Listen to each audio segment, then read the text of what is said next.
کشمیر کے حوالے سے میں خصوصاً یہ عرض کروں گا کہ کشمیر اس وقت صرف یوں نہیں کہ قانون کے ذریعے سے کشمیر کی حیثیت ختم کر دی گئی ہے، بلکہ کشمیر کو مسخ کیا جا رہا ہے۔ کشمیر کا کلچر، کشمیر کی جمعیت، کشمیر کی حیثیت سب کچھ نابود کیا جا رہا ہے، اور یہ باتیں نہ میڈیا پہ آ رہی ہیں، نہ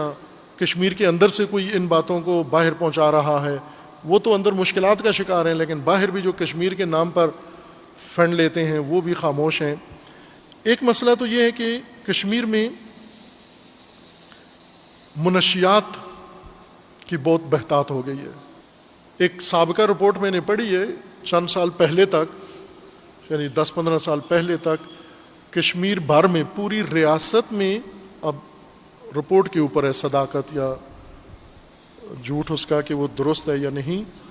یا کشمیری اس کی تصحیح کر سکتے ہیں، کہ پوری ریاست میں ایک صرف شراب کی دکان تھی، یا سری نگر میں ایک شراب کی دکان تھی۔ اب اس وقت ہر گلی میں اور ہر جگہ پر انہوں نے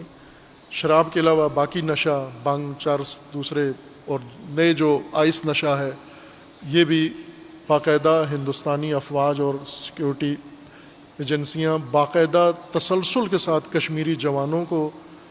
آزادی کی تحریکوں سے دور کرنے کے لیے منشیات کی لعنت میں مبتلا کر رہے ہیں۔ ظاہر ہے پابند بھی ہیں، بے روزگار بھی ہیں، پابندیاں بھی ہیں، ہر مشکلات ہیں، اور ڈپریشن میں آیا ہوا، پابندی میں آیا ہوا سخت جو ذہنی طور پر دباؤ میں ہو، وہ نشے کا آخر سہارا آسانی سے لے لیتا ہے، اور یہ کام پلاننگ کے ساتھ کشمیر میں ہو رہا ہے۔ دوسرا کام، کشمیر کے اندر، کشمیر ایک بہت پاکیزہ سرزمین تھی، کشمیر رہنے والے سری نگر، وہاں پر اخلاقی فساد نہ ہونے کے برابر تھا۔ ان لوگوں کا مذہبی اقدار اور ان کی اپنی علاقائی اقدار ایسی تھیں کہ باپردہ خواتین تھیں اور مرد بھی، اور ایک بہت ہی مہذب تہذیب کشمیر کے اندر تھی۔ جو سیاح لوگ جاتے تھے سارا ہندوستان گھوم کے کشمیر جب جاتے تھے سری نگر، تو انہیں ایک الگ ماحول وہاں دیکھنے کو ملتا تھا۔ لیکن اس وقت ہندوستان کی پالیسی یہ ہے کہ یہ فساد، بے حجابی، عریانیت اور نامحرم فساد، قبا خانے، جسم فروشی، اس کو کشمیر کے اندر زیادہ سے زیادہ عام کیا جائے۔ ہندوستان کے دوسرے علاقوں سے ایسے عناصر فاسد کشمیر میں لا کر، اور تاکہ کشمیری خواتین کو اس میں آلودہ کرنے کے لیے کوششیں کر رہے ہیں۔ اور علماء، جوانان، بالخصوص جوانوں سے میں زیادہ عرض کرتا ہوں، علماء کو احتراماً عرض کر رہا ہوں، جوانوں کو تاکید کر رہا ہوں کہ آپ یہ منشیات کے خلاف باقاعدہ قیام کریں، نہ پھیلنے دیں، کسی کشمیری کے منہ نہ لگنے دیں منشیات، نہ شراب پیے، نہ چرس پیے، نہ بھنگ، نہ آئس، خود روکو، ان بیچنے والوں کو رسوا کرو، بھگاؤ وہاں سے۔ اسی طرح اخلاقی فساد خواتین کے اندر جو پھیلانے کی کوشش کی جا رہی ہے، یہ بھی آپ کے جہاد کا حصہ ہے۔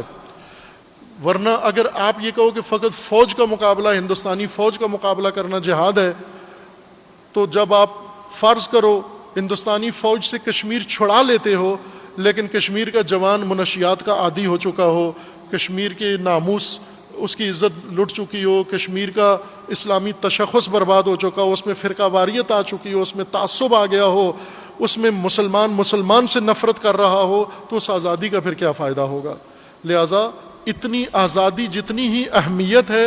اپنے ان اقدار کو محفوظ کرنا، اپنی نسل کو محفوظ رکھیں۔ ان کا سخت امتحان ہے اہل کشمیر کا، مجھے معلوم ہے یہاں بیٹھ کر یہ بات کرنا بہت آسان ہے، لیکن کشمیر میں جا کر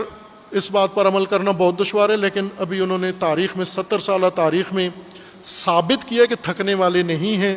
جھکنے والے نہیں ہیں۔ ابھی بھی انشاءاللہ اللہ انہیں ہمت دے گا، طاقت دے گا، اور ایک دن آزادی بھی حاصل کریں گے، اور اپنی اس نسل کو، اپنی ناموس کو بھی انشاءاللہ کشمیری بچانے میں کامیاب ہو جائیں گے انشاءاللہ۔